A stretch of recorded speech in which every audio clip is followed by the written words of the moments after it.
Bismillahirrahmanirrahim. Assalamualaikum warahmatullahi wabarakatuh.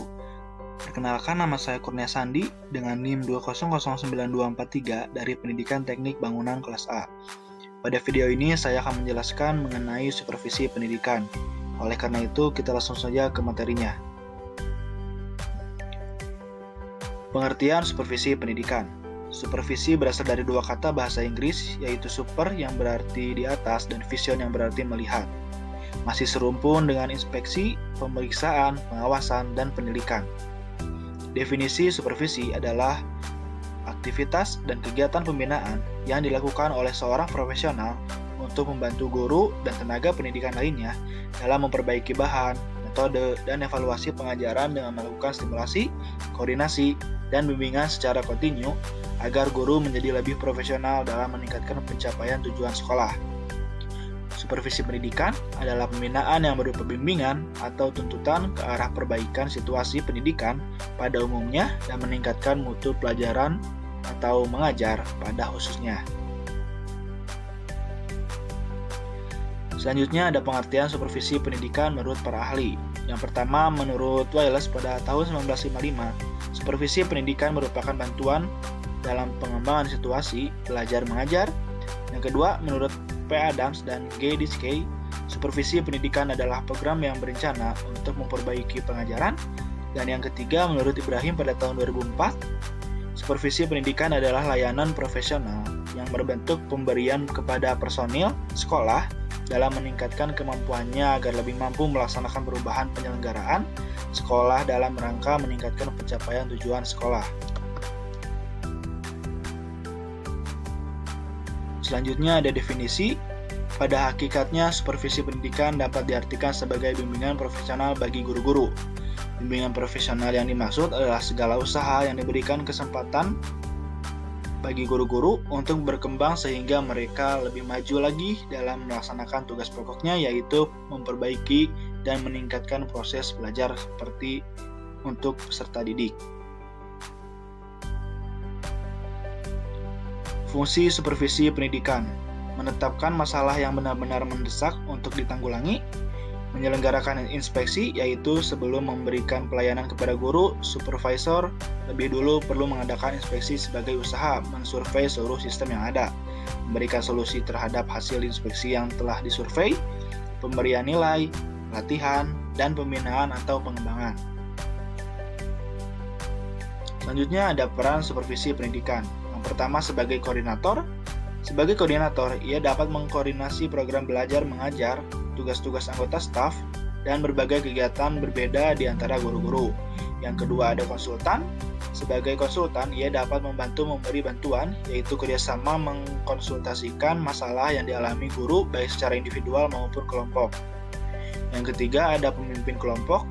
Sebagai pemimpin kelompok, ia dapat memimpin sejumlah staf guru dalam mengembangkan potensi kelompok pada staf pengembangan kurikulum, materi pembelajaran, dan kebutuhan profesional guru-guru secara bersama. Yang keempat, ada evaluator. Sebagai evaluator, ia dapat membantu guru-guru dalam menilai hasil dan proses belajar mengajar. Ada supervisi pendidikan bagian di dalam teknik, yaitu kunjungan kelas secara berencana, pertemuan pribadi antara supervisor dengan para guru, kunjungan antar kelas atau antar sekolah, pertemuan-pertemuan di kelompok kerja. Namun secara prosedur, pengumpulan data, penyimpulan atau penilaian, diskusi kelemahan, memperhatikan kelemahan atau peningkatan kemampuan, bimbingan dan pengembangan, serta penilaian kemajuan. Tujuan supervisi pendidikan: yang pertama, meningkatkan mutu kinerja guru. Yang kedua, meningkatkan keefektifan kurikulum sehingga berdaya guna dan terlaksana dengan baik. Yang ketiga, meningkatkan keefektifan dan keefisiensian sarana dan prasarana yang ada untuk dikelola dan dimanfaatkan dengan baik sehingga mampu mengoptimalkan keberhasilan siswa. Yang keempat, meningkatkan kualitas pengelolaan sekolah khususnya dalam mendukung terciptanya suasana kerja yang optimal. Yang selanjutnya, siswa dapat mencapai prestasi belajar sebagaimana mestinya. Dan yang terakhir, meningkatkan kualitas situasi umum sekolah sehingga tercipta situasi yang tenang dan tentram serta kondusif yang akan meningkatkan kualitas pembelajaran yang menunjukkan keberhasilan lulusan. Selanjutnya ada prinsip-prinsip supervisi pendidikan. Yang pertama, prinsip ilmiah. Prinsip ilmiah mengandung ciri-ciri sebagai berikut. Yang pertama, kegiatan supervisi dilaksanakan berdasarkan daya objektif yang diperoleh dalam kenyataan pelaksanaan proses belajar mengajar.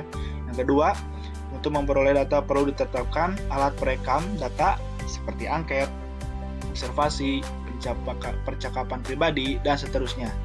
Yang ketiga, setiap kegiatan supervisi dilaksanakan secara sistematis, terencana.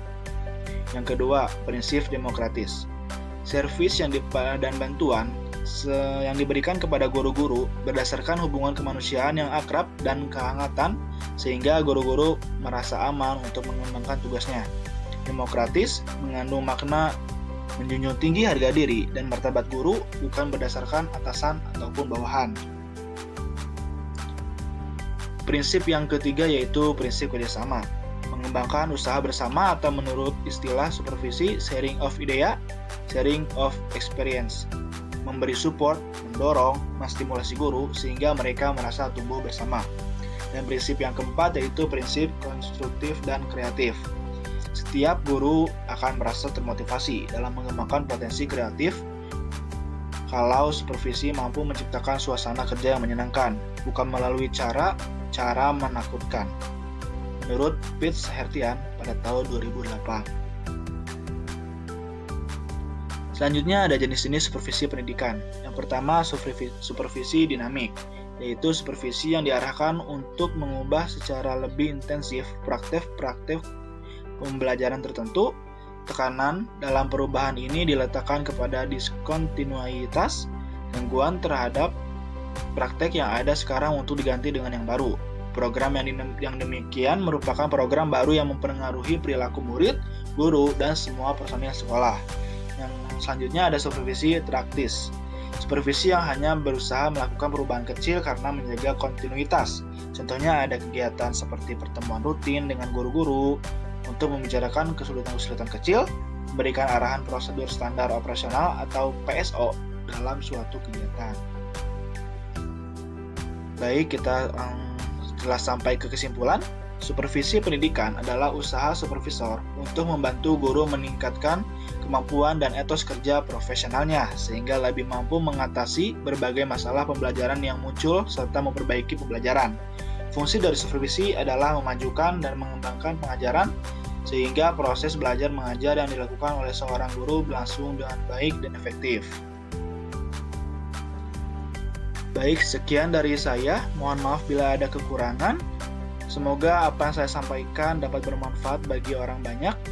Wabillahi taufiq wal hidayah. Wassalamualaikum warahmatullahi wabarakatuh.